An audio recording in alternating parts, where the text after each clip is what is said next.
Ang titulo po ng ating mensahe ay ang nawalang pribilehiyo. O sa English, the greatest lost opportunity in history.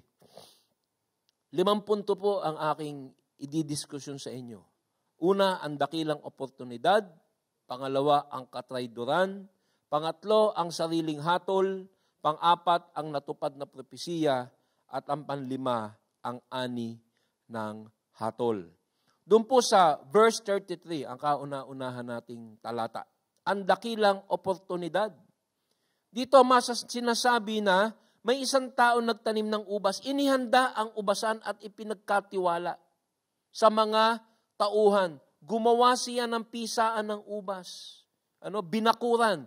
Ito po ang tinutukoy dito is the nation of Israel. God put up the nation of Israel. Pinroteksyonan niya ang God's chosen people. Ang piling nasyon. At sa kauna-unahan pa ng panahon, sinabi niya, kayo ang magkakalat ng impormasyon mula sa Panginoon Diyos sa buong mundo, sa buong kasaysayan. Ipinagkatiwala sa kanila. The landowner is God the Father. The vineyard, the ubasan, is Israel. Ito pong tinatawag na Israel bilang ubasan ay isang tema na ito po ay very common na sa Old Testament, sa Lumang Tipan. Makikita po natin yan sa Isaiah 5:2. Sinasabi, hinukay niya ang lupa at inalisan ng bato. Ito pong talatang ito ay patungkol sa bayan ng Israel. Mga piling puno ng mabuting ubas ang kanyang itinanim dito. Inaalagaan ng Diyos yung kanyang mga napiling tao na magkalat ng magandang balita. Sa gitna ay nagtayo siya ng isang bantayan. Ano yung bantayan? Yung tore. God's protected people. At alam nyo, ang simbahan ay ginawa din niyang ganyan. Tayo ay inaalagaan niya rin bilang tagapaghawak ng kanyang katotohanan. Ngunit ang nauna ay ang bayan ng Israel. Nagpahukay pa ng balong pisaan. Pagkatapos nito ay naghintay siya na ang kanyang tanim ay magsipagbunga. Anong tanim? Sapagkat pag natanggap natin ang katotohanan sa Diyos, ito ay may bungang inaasahan ng Diyos. Anong bunga? Bunga ng pagsisisi.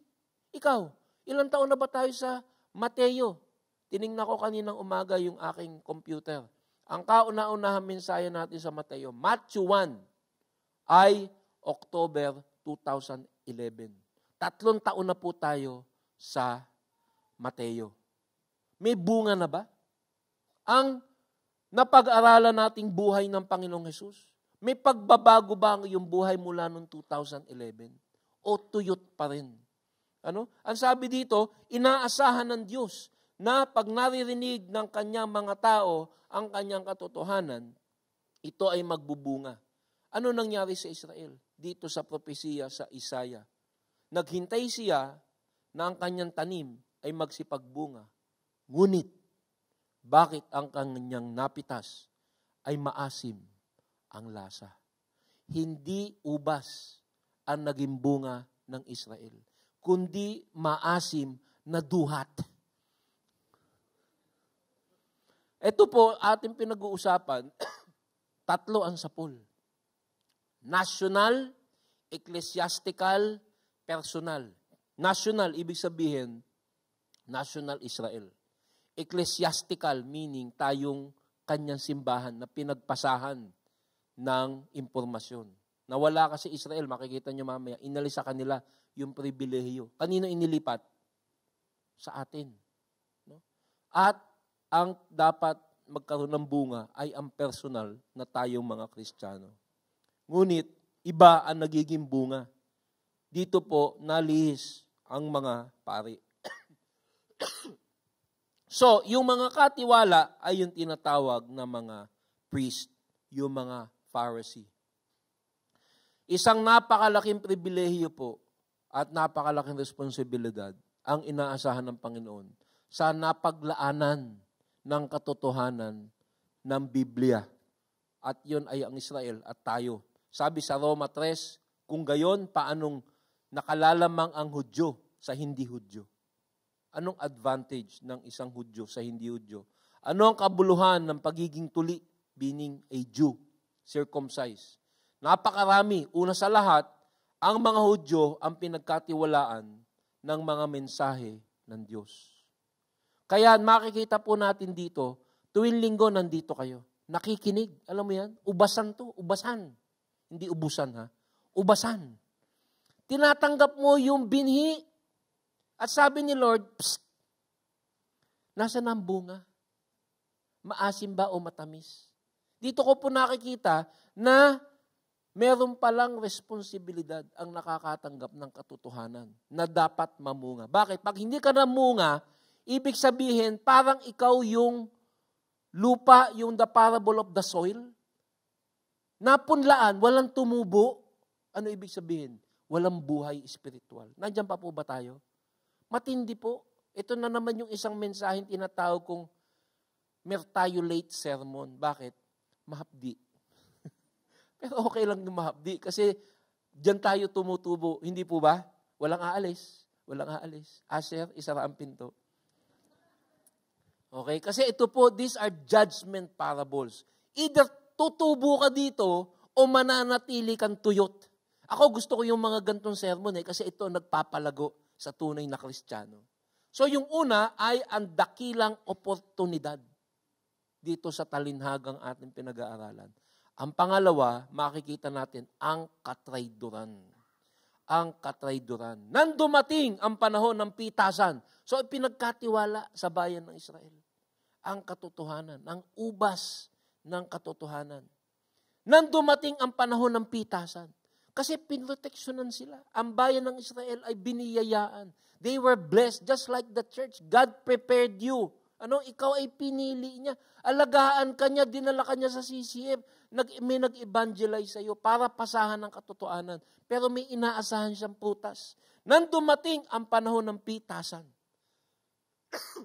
pinapunta ng may-ari ng ubasan ang kanyang mga alipin upang kunin sa mga kasama ang kaparte ng may-ari. Sino may-ari uli?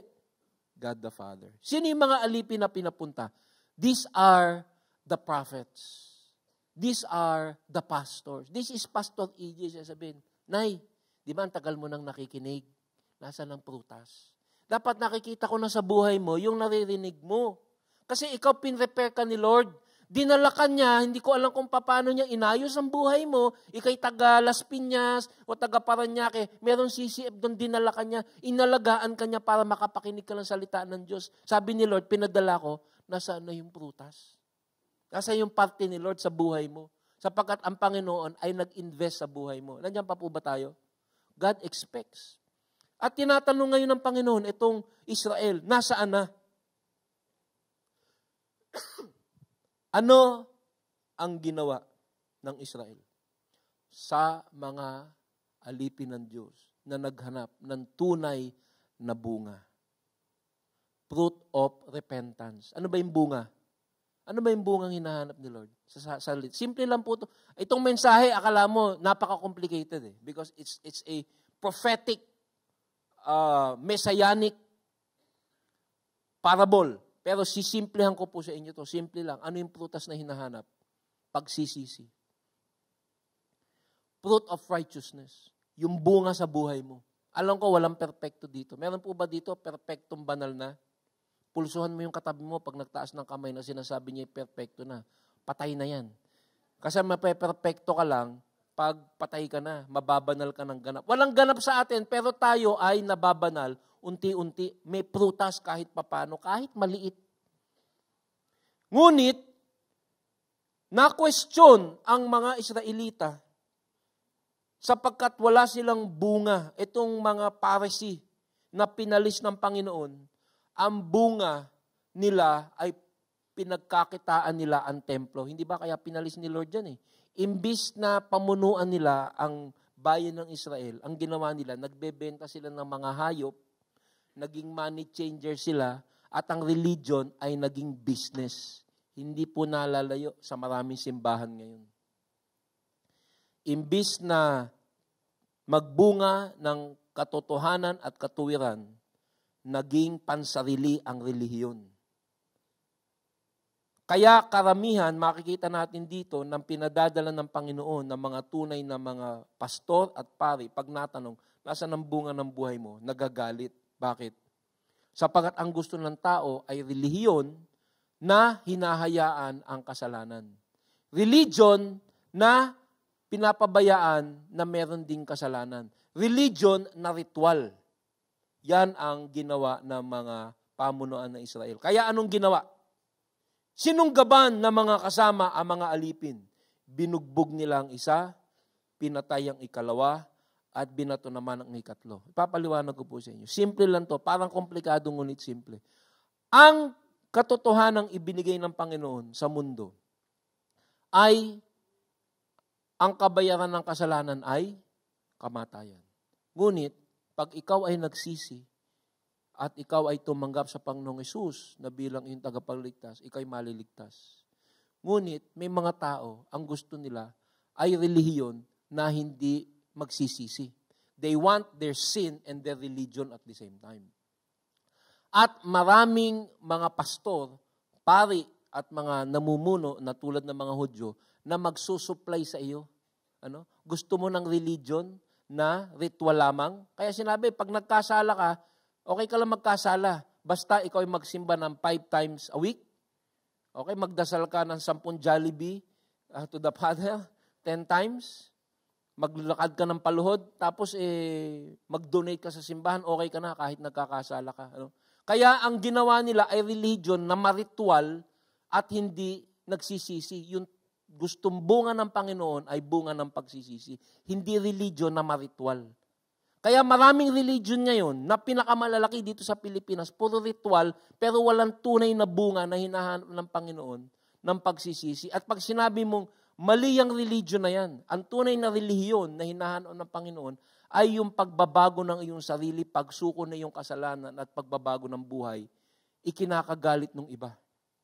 Pag kino-question mo na ganun. Ang gusto nila ay relihiyon na practical at hindi ang hinahanap ng Panginoon at ang ipinipreach ng Panginoong Hesus na pagtanggap sa kasalanan at pagsisisi sa kasalanan. Kaya, yung mga propeta ng lumang tipan at kahit ang Panginoong Hesus at ang kanyang mga apostol ay nagagalit ang mga tao sa kanila sapagkat ang kanilang sinasabi ay ang tunay na prutas na hinahanap ng Panginoon. Kaya sinunggaban, sabi dito sa talinhaga, binugbog, pinatay, binato. Ang pulpito na nagsasabi, paulit-ulit, magsisi sa kasalanan, lumapit sa Diyos, isuko ang buhay, ay ang tingin ko po, bibihira na. Maraming pulpito ngayon na nagsasabi yung tinatawag na prosperity gospel. Nagbibigay ng Diyos na magpapayaman sa iyo, magbibigay na yung luho, ngunit hindi magtutuwid. Yan po ang gusto ng mga tao noon at yan ang gusto ng mga tao ngayon. At ang sinasabi dito, ibang ubasan ang lumalabas. At nung hinanap ng Diyos ang tunay na bunga, nagagalit ang mga tao at yung mga mensahero niya na tapat sa mensaheng gusto niyang iparating ay pinapatay ng mga tao.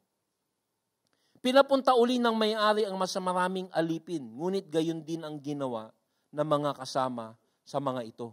Kung makikita niyo po ang mga propeta sa lumang tipan, makikita mo na marami sa kanila ay pinatay sapagkat marami sa kanila ang kanilang isinesermon ay yung mga mensaheng hindi gustong marinig ng mga tao, pagsisisi, pagbabagong buhay, pagtaligod sa kasalanan. Tulad ni Isaiah, alam niyo po ba ang ginawa ng mga tao kay propeta Isaiah?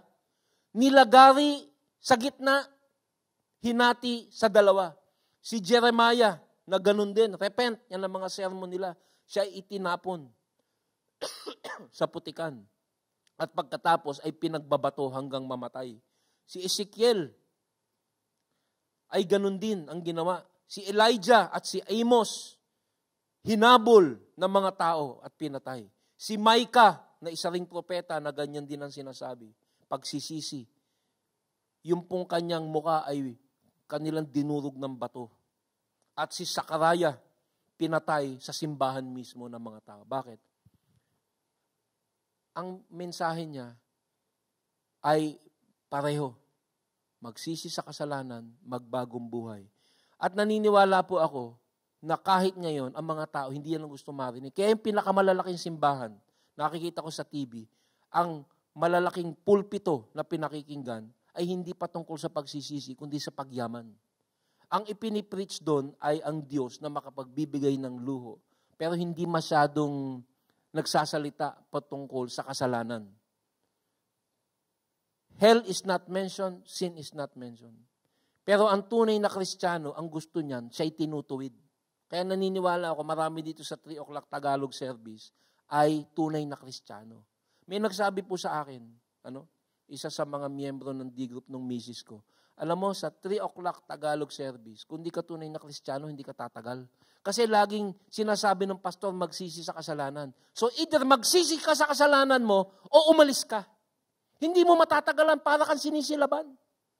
So kung ikay nakaupo sa 3 o'clock Tagalog service at ikay merong kasalanan na hindi mo pinagsisisihan, either batuhin mo at patayin mo ang hikaing pastor. O ikay lumipat sa simbahang hindi yan ang sinasabi.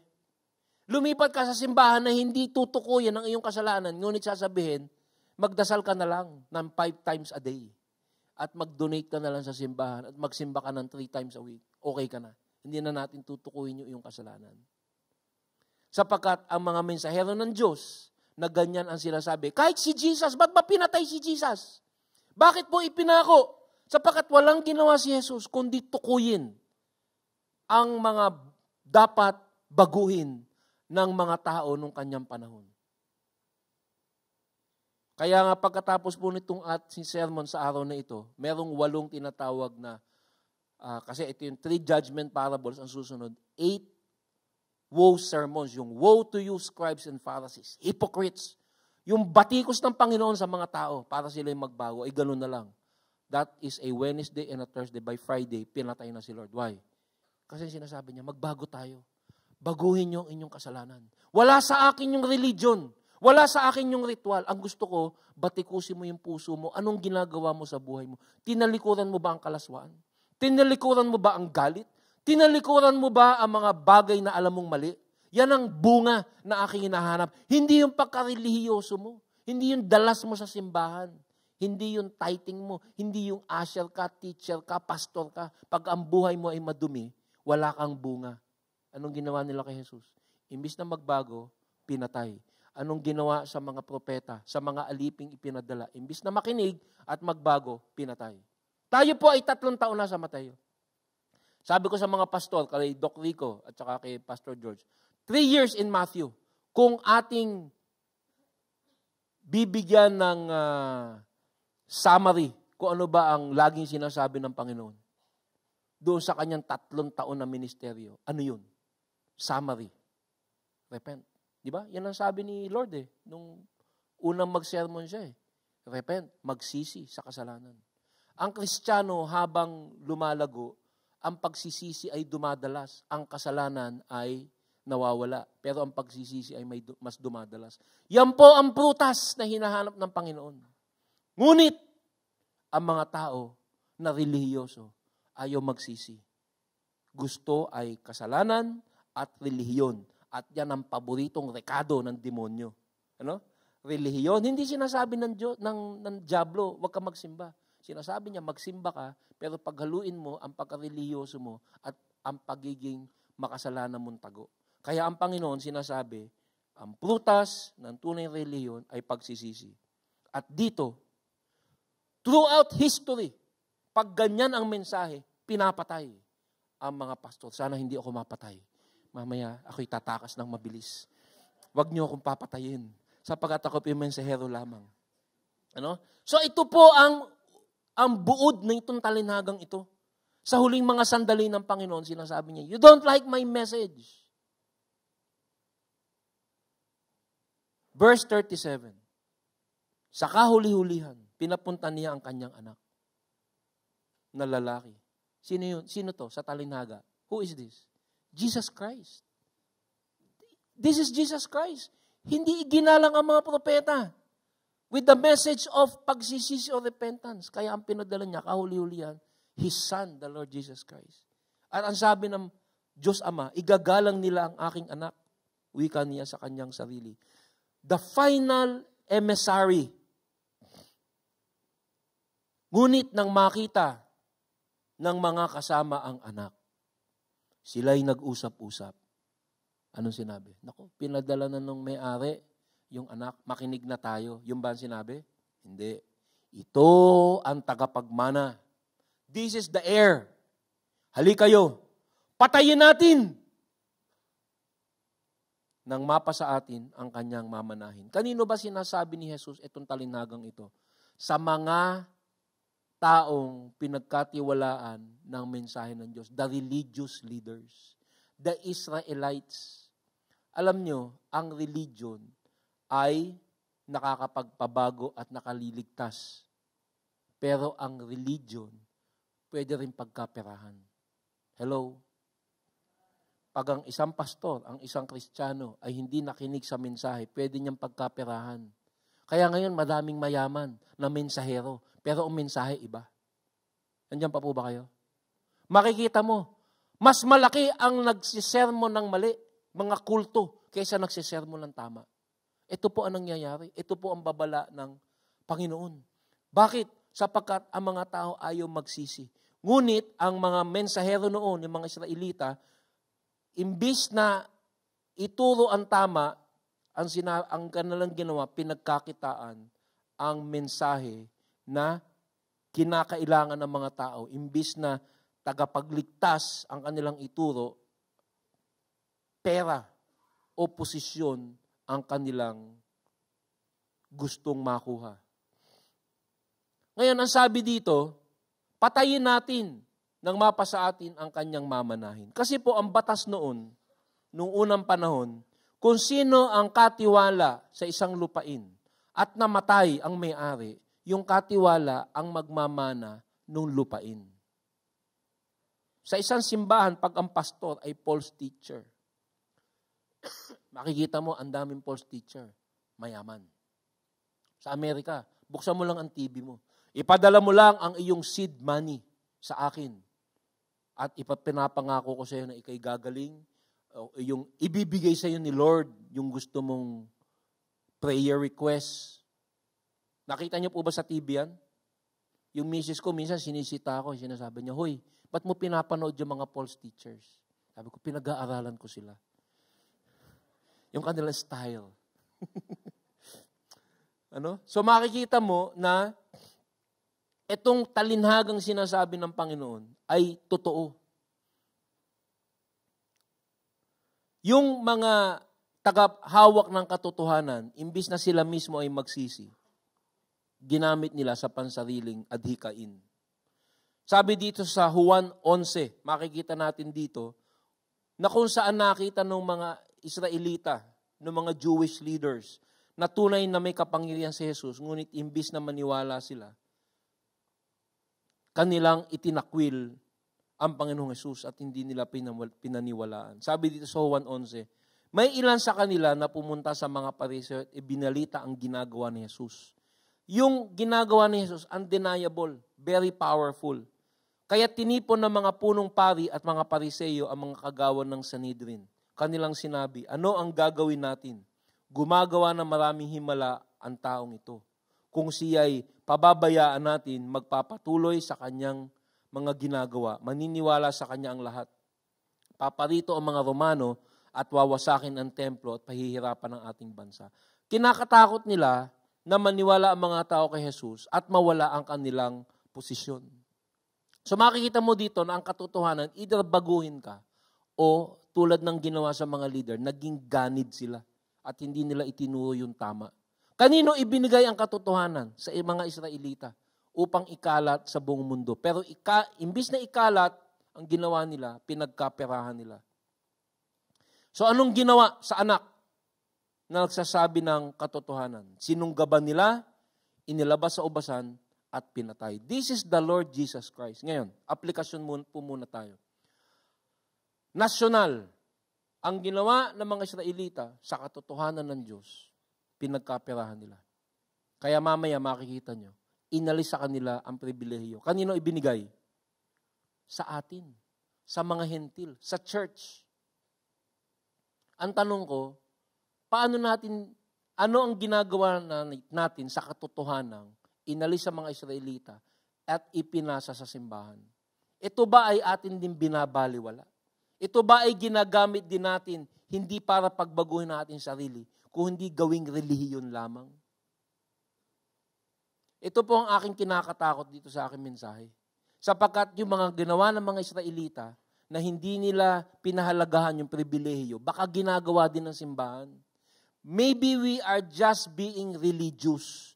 Kung walang prutas sa individual na buhay ng bawat Kristiyano, yung ginawa ng mga Israelita, ginagawa din natin. Kasi babalik si Lord, sasabihin niya, nasaan ang prutas?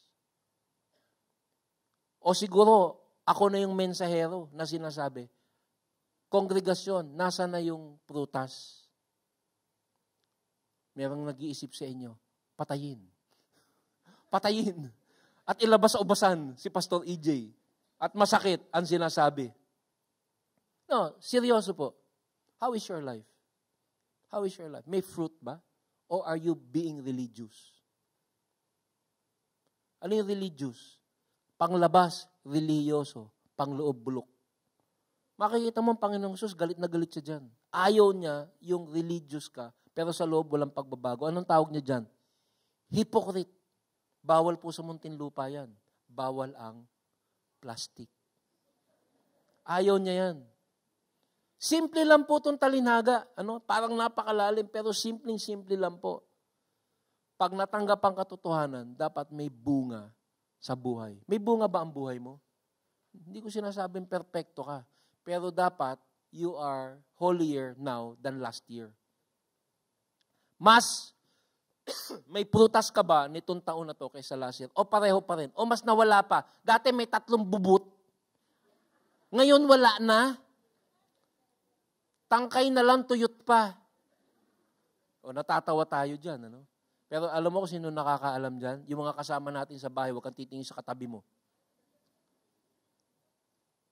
Kung tatanungin ka kaya yung mga kasama natin, spiritual life, spiritual fruit, tuyot or fruitful? Huwag mo nang sagutin. So dito po sa talinhaga, na kung saan itong may-ari ng ubasan, na nag-invest sa buhay ng mga Israelita. Nagtanim, nagtayo ng tore para proteksyonan ang bansang Israel upang sila ang maging tagakalat ng magandang balita. Ngunit sa kabila nito, ibang prutas o walang prutas na naibunga at hindi lang yun, pinagpapatay pa ang mga emisaryo na nangungulekta ng parte ng may-ari. At hindi lang yun, hindi lang pinagpapatay ng paulit-ulit. No? Kung ako siguro may-ari, pinatay mo yung katiwala ko, bubombahin na kita. Ba't ako magpapadala? Kasi papadala ko pa yung anak mo. Anak ko.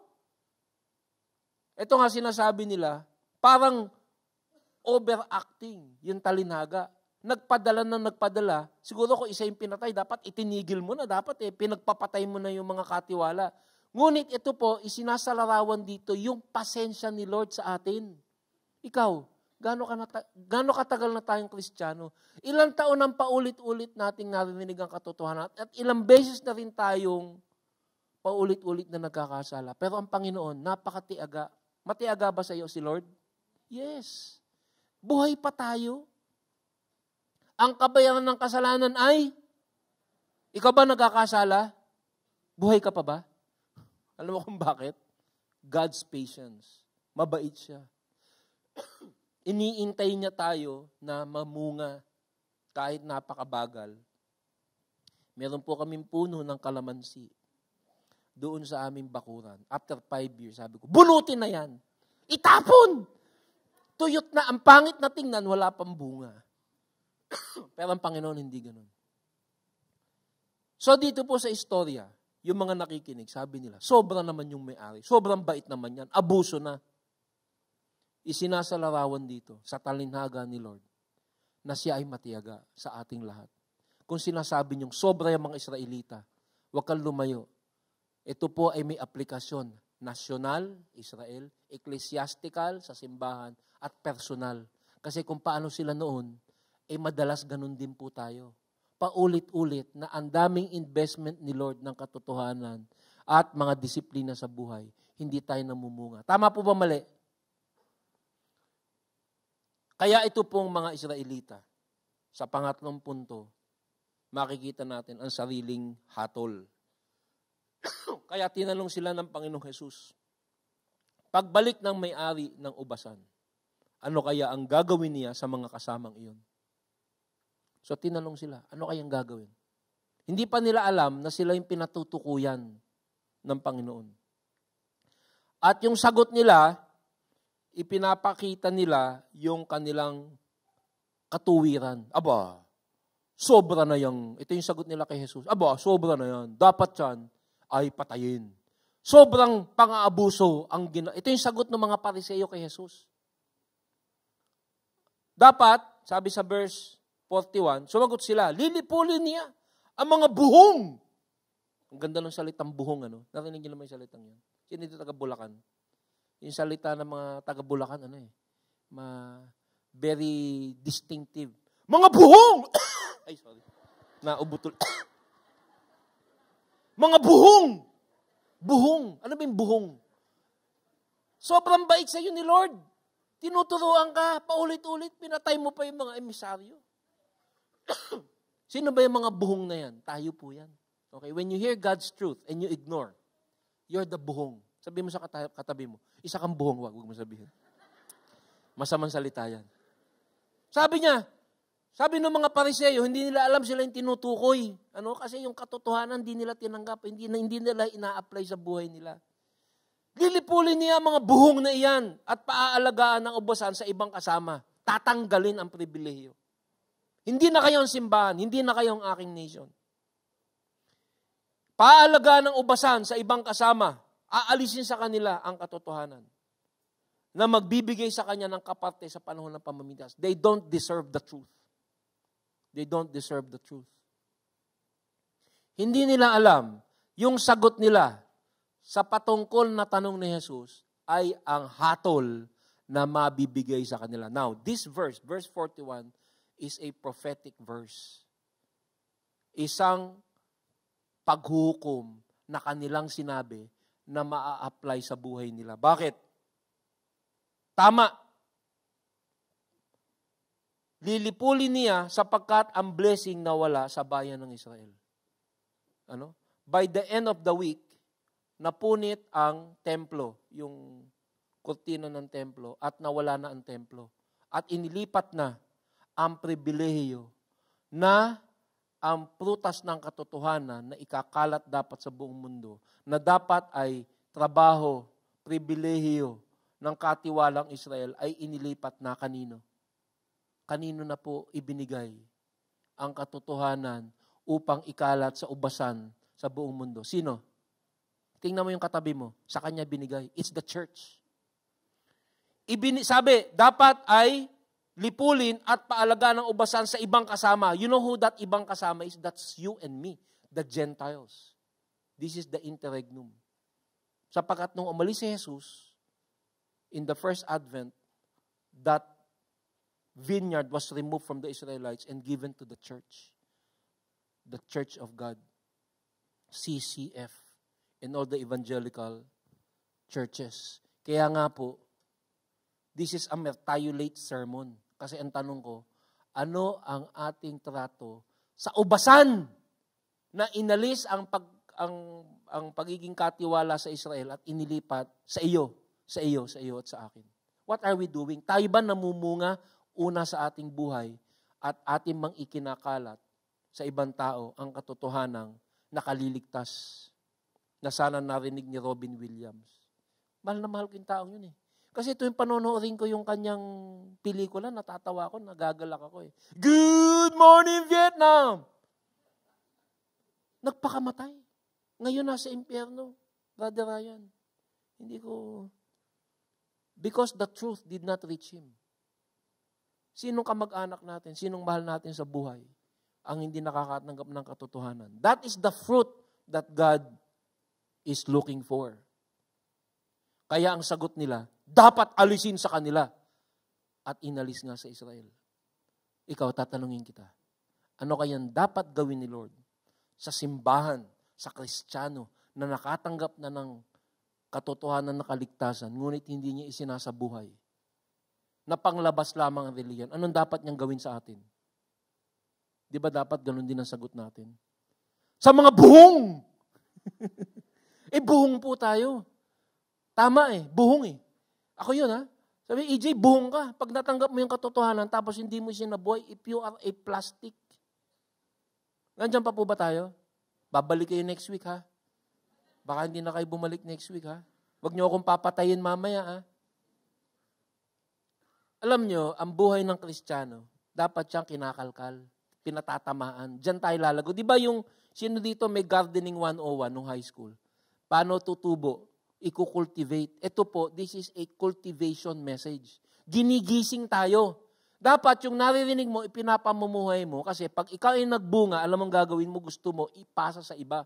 Pero pag hindi ka nagbubunga, itatago mo yung religion mo. Hello? Pag ang salita ng Diyos ay namumunga sa iyong buhay, you wanna share it with others. Pag hindi namumunga, itinatago mo yan.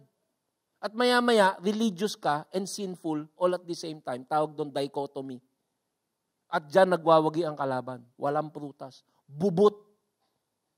Kaya ang Panginoong Hesus, sa huling sandali ng kanyang buhay, ang tindi ng kanyang judgment parables, judgment sermon na sinasabi niya, napakatindi ng hinahawakan nating katotohanan. Huwag tayong maging pabaya. Dapat tayong mamunga. Hahanapin ng Diyos ang bunga sa buhay ng bawat Kristiyano. Sapul na sapul po ako dito At paano ka mamumunga? Faith comes by hearing. You listen to the Word of God, at dapat po yan ay isabuhay natin. So, inilipat sa mga Christians, sa mga hentil, sa atin, ang karapatang pamahalaan ng ubasan. It is now the church of God. Itong simbahan natin, ang tagapamahala. Permanent ba ang pagkakalay sa Israel? Hindi po. Pag nag-rapture na ang church, isang araw, maaaring pagkatapos nitong sermon na to, iangat na tayo ni Lord. Ibabalik sa Israel ang pamamahala sa ubasan. Alam niyo po ba yon? This is Eschatology 101. Sabi sa Roma 11, ito naman ang tanong ko ngayon, ang pagkakatisod ba nila, mga Israelita, upang sila'y tuluyang mawasak? Hindi. Sa halip dahil sa kanilang kasalanan, ang kaligtasan ay nakarating sa mga hintil upang mainggit ang mga Israelita sa mga ito. Ano mo ba ginagawa? Ang sinasabi nitong talatang ito, ibinigay sa simbahan para mainggit sa atin ng mga Israelita. Na sinasabi, ibinigay sa Israelita ang katotohanan ng Diyos, hindi sila namunga, ipinasa sa mga hintil. Kaya pag nakakita ka ng Israelita, inggitin mo sila, sabi mo, hawa ko, inalis sa inyo, pero ibabalik sa kanila. After the rapture, ibabalik sa mga Israelita ang pamamahala ng katotohanan. Pang-apat, so sinabi natin, ang dakilang oportunidad, ang katedraydulan, ang sariling hatol, at ang pang-apat, natupad na propesiya. Itinutuloy ng Panginoon ang kanyang talinaga. Tinanong sila ni Jesus, hindi pa ba ninyo nababasa ang talatang ito sa kasulatan? Ang batong itinakwil ng mga takapagtayo ng bahay, ang siya naging batong panulukan. Ginawa ito ng Panginoon at ito'y kahanga-hanga. Parang malalim, ngunit ipapaliwanag ko ng madaling intindihin. Sino ang bato na itinakwil? Si Jesus. Kasi si Jesus is the rock. At si Jesus is the Messiah. At ang kanyang simbolo ay ang pagpapatawad sa kasalanan. Jesus is the Savior, hindi ba? Tagapagligtas. Pero yung tagapagligtas ay itinatwa ng mga tao. Hanggang ngayon, itinatatwa. Bakit? Sapagkat ayaw ng mga taong magsisi sa kasalanan. Gusto ng mga tao na relihiyon ng hindi patungkol sa pagsisisi, kundi sa blessing. We want a God that bless. We don't want a God that asks us to repent. Nandiyan pa po ba kayo? Gusto ng mga tao ay hindi magsisi, kundi mabless. One way, pragmatic religion. At nireject ang Mesaya na si Jesus sapagkat ang inaasahan ng mga Israelita ay hindi Mesaya tagapagligtas ng kasalanan, kundi Mesaya tagapagligtas sa mga Romano, They wanted a military Messiah. They want an economic Messiah. What kind of Messiah do you want? Anong Messiah gusto mo? Messiah sa kaperahan? Messiah sa problema? Messiahad ka ba? Pero hindi sa Messiah, ayoko na. Ayoko na pagsisisi. Hindi na yan ang gusto ko. Messiahad ka. So yung bato na si Jesus ay nireject ng mga Israelita. Pero ang sinasabi dito, yung batong itinakwil ng mga tagapagtayo ng bahay. Sino yung tagapagtayo ng bahay? These are the priests, the religious leaders, the Israelites. Ang siyang naging batong panulukan. Ano yung panulukan? Yun yung measurement. Tayo dito, bakit ka naandito? Bakit si Jesus ang sinusundan mo? Bakit ka Kristiyano? Kung tunay kang Kristiyano, ito yung sagot. Ako ay naandito sa CCF, Pastor EJ, sapagkat pinakita sa akin ng Diyos na ako'y makasalanan. At ako'y nagsisi. At tumago ako si Jesus na bilang aking Panginoon at sariling tagapagligtas. That's why I'm here. Yan yung panulukan. Kaya ang iyong cornerstone, yung iyong bantayan, yung iyong batayan ng iyong pagiging Kristiyano ay tama. Ito yung pundasyon. Bakit ka Kristyan? Sapagkat ako'y makasalanan at ang tagapagligtas ni Jesus, na si Jesus ay aking hiningaan ng kaligtasan. If that is your foundation, Jesus Christ is your cornerstone. Kung ikaw ay naandito sa ibang layunin, Jesus Christ is not your cornerstone. Kaya yung mga pastor na nagtuturo ng isang Mesaya ng hindi sa kasalanan, kundi Mesaya ng kaperahan at mga blessing, ibang pundasyon ang kanilang tinuturo. Kaya si Jesus ay itinakwil ng mga Hudyo. Kaya siya ipinako, Wednesday ngayon, Friday. Bakit? Kasi nakita nila na hindi niya palalayasin ng mga Romano, military Messiah, at hindi niya babaguhin ang kanilang economic position, economic Messiah. Nandiyan pa po ba tayo? Why are you following Jesus Christ? Because He saved you from sin? Or you want Him to save you from your practical needs? That is a different Messiah. So ang sabi dito sa verse 42, this is a messianic psalm. This is a messianic verse na hinango mula sa Psalm 118:22.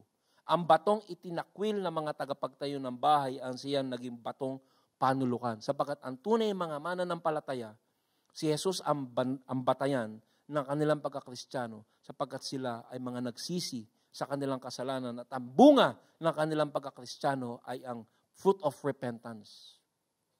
Kaya kung ikaw ay lumalago bilang Kristiyano, makikita mo na yung kasalanan sa iyo ay isang bagay na hindi mo na matagalan.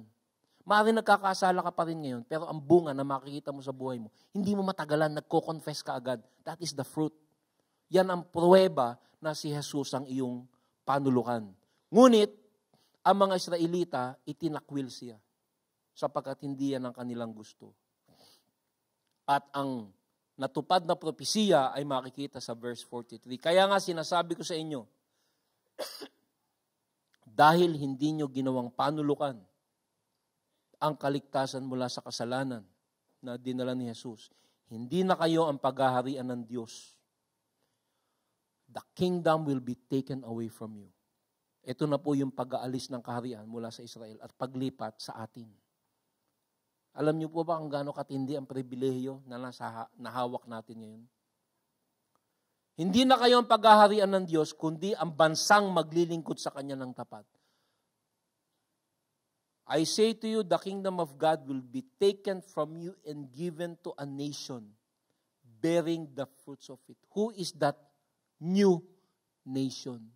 Sino yung new chosen people? Sino yan? Sabi mo sa katabi mo. Kurutin mo, baka tulog na eh. Ikaw yon, sabi mo.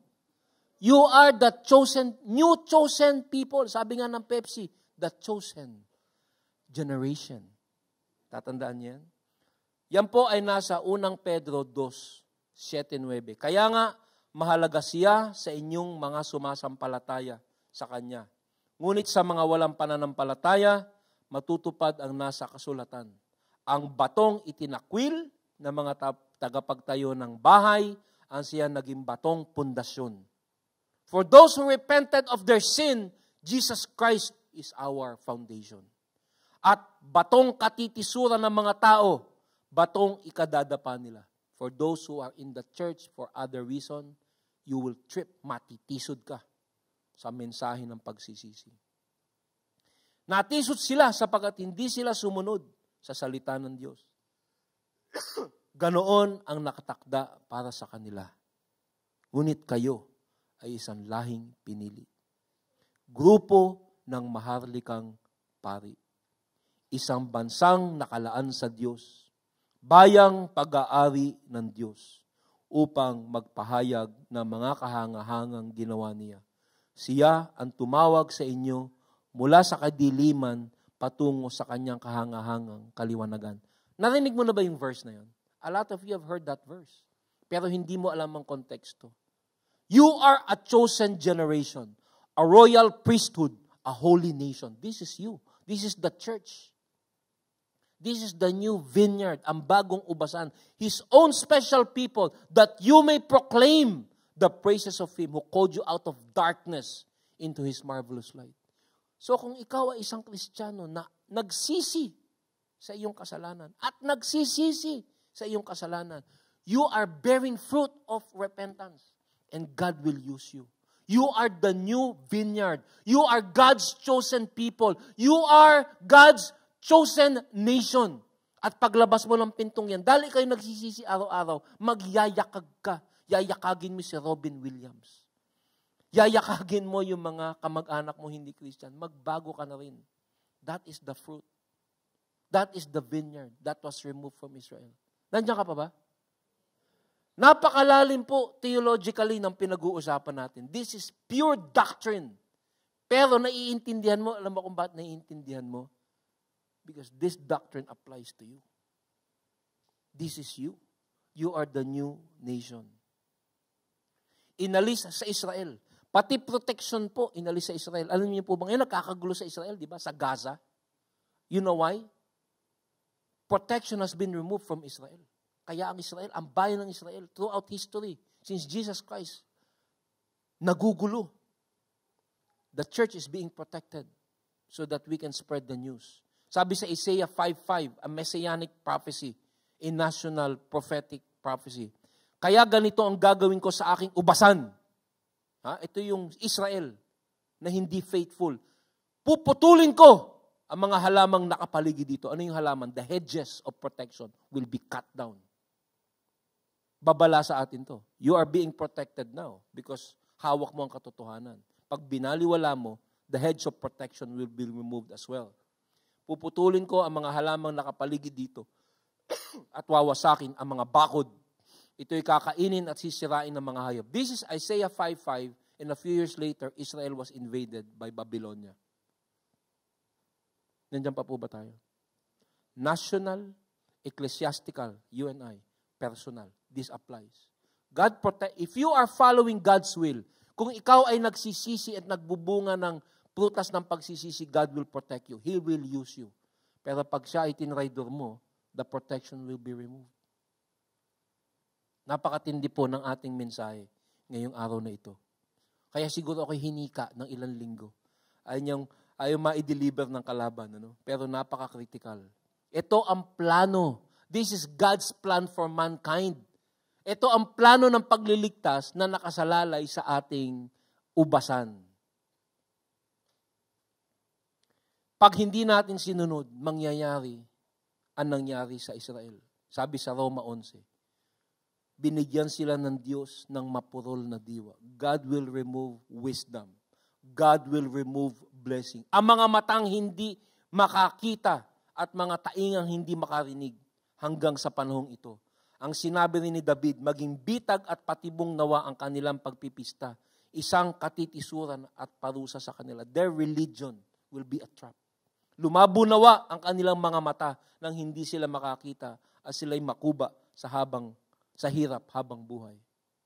God's blessing, obedience, repentant heart. God's judgment. The Gentile church is now the custodian of the vineyard. Tayo na po ang katiwala na hinahanapan ng prutas upang kayo'y lumakad ng nararapat sa Panginoon na lubos na nakalulugod sa Kanya. namumunga sa bawat gawang mabuti at lumalago sa pagkakakilala sa Diyos. Posible po ba na maulit sa simbahan, sa iyo at sa akin, ang ginawa ng Israel? Posible po. In fact, nangyari yan sa simbahan sa Efeso. Sabi sa Revelation 2:4-5, may isang bagay na ayaw ko sa iyo. Kinakausap ni Jesus ang simbahan sa Ephesus. Ang pag-ibig mo nung una kang sumampalataya ay nanlamig na. Alalahanin mo ang dati mong kalagayan. Pagsisihan mo at talikuran ng iyong masasamang gawa. At gawin mong muli ang mga ginagawa mo nung una. Kapag hindi ka nagsisi, pupunta ako diyan at aalisin ko ang kinalalagyan ng iyong ilawan. The lampstand was removed from the Ephesian church. Yung ilaw na nagbibigay liwanag sa mundo, pwedeng alisin sa simbahan. Sana hindi mangyari sa atin ito. Personal at individual, sana tayo po ay namumunga. At ang huling punto, ang pag-ani ng hatol. Bumaksak sa batong ito, ang bumaksak sa batong ito, sabi ni Jesus, ay magkakadurog-durog at magkakaluraliray ang mababaksakan ito. Ito po ay ang tinatawag na una at pangalawang pagpunta ni Jesus. Ang bumaksak sa batong ito, sino yung bato? Si Jesus. Yung bato na naandito sa mundong ito ngayon, pag hindi ka naniwala kay Jesus, hindi ka nagsisi sa iyong kasalanan, ang katotohanan ni Jesus ay katitisuran mo. Yun po yung una niyang punta. Doon sa pangalawang balik ni Jesus, babalik ang bato, si Jesus, madudurog ang hindi maniniwala sa Kanya. So this is talking about the first and second advent of the Lord Jesus Christ. Na pag hindi ka naniwala, ikaw ay matitisod o sa Kanyang pangalawang pagbabalik, ikaw ay madudurog sa hindi mo pagtanggap sa Kanya. So the rock, the Lord Jesus Christ, either ito ay ikalago mo, ito'y ikatisod mo, o ito ay ikadurog mo. Simple lang po. Alam ko, doctrinally, napakalalim ng ating pinag-uusapan. Pero simple lang. Ano ang ginagawa mo sa impormasyong natanggap mo patungkol kay Jesus? Ito ba ay pinagkakasisi ng iyong mga kasalanan, namumunga, o ito ba ay isinasantabi mo at nagiging relihiyon lamang na walang katotohanan? Sabi sa verse 45, narinig ng mga punong saserdote at ng mga pariseyo ang mga talinaga ni Jesus at naunawaan nilang sila ang pinatatamaan niya. So ito po, alam na nila, bigla nilang na-realize na sila yung pinatatamaan. Medyo mabagal, mapurol yung isip nila. Ba't tayo yata pinatatamaan itong si Jesus? Tama po, sila nga ang pinatatamaan. At nagalit sila at gusto nilang patayin. Kita nyo? Gusto talagang patayin yung nagdadala ng katotohanan. Sabi sa verse 46, the last verse, dadakpin sana nila siya, ngunit natakot sila sa mga tao sapagkat kinikilala ng mga ito na propeta si Jesus. Gusto nilang hulihin at ipako na si Jesus nung Miyerkules pa lang. Ngunit, popular pa si Jesus nung Miyerkules Kaya hindi nila madakip. Pero by Friday, ang buong Jerusalem ay bumaling na laban kay Jesus. At imbis na si Barabas ang ipako, sino ipinako? Si Jesus. Kasi ayaw nila yung mensahe ng pagsisisi na dinala ng Panginoon. Mahaba po at nagpapasalamat ako at hindi kayo umalis at hindi nyo ako binato at pinagpapatay. Mahaba ang ating mensahe, ngunit napaka-critical. Tayo ngayon ang pinagkakatiwalaan ng mensahe. Ang gusto ng Lord, mamunga. Mamunga ang bawat buhay. Kung hindi ka namumunga, bukas ng umaga, gumising ka ng maaga. Sabi mo, Lord, no fruit. I am a bubot Christian. Bubot po, Lord. Ang dami mo nang ibinigay na katotohanan. Naging religious ako, Lord, pero alam mo, Lord, wala nang pagbabago. Maawa ka sa akin. Alam mo, gustong-gusto ni Lord ng ganyang panalangin. Diyan uusbong ang bunga. Yan yung fruit of repentance. Kasi nagiging honest ka, Lord, ang tagal ko ng Kristiyano. Bumabalik ako sa dati. Yung aking pagmamahal sa salita, nawawala. Yung aking unang pag-ibig, my first love, nawawala. Kinukumpisal ko sa iyo yan, ibalik mo yung aking dating pagmamahal sa iyo. Mamumunga ka. Because that's the kind of prayer that God wants. Humble, repentant. And God will give you fruit and He will use you. Tayo po'y manalangin. Panginoon, salamat po sa iyong tiyaga sa amin.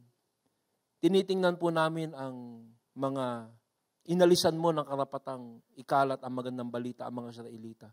Pero kung hindi po kami mag-iingat, ganyan din ang aming buhay. Salamat sa katotohanang itinuro mo sa amin. At sana, Panginoon, ay mahalin ka namin bilang aming tagapagligtas. Sana, Panginoon, di namin makalimutan kung saan mo kami pinulot, kung saan mo kami iniligtas. Sana, Panginoon, ay yung hinahanap mong prutas sa aming buhay ay siya din po naming hanapin sa aming buhay. Ito lang po ang magbibigay ng kagalakan sa iyo at ito rin po ang magbibigay ng tunay na kagalakan sa amin. Patawarin mo kami sa aming pagkakalimot, sa aming paglago.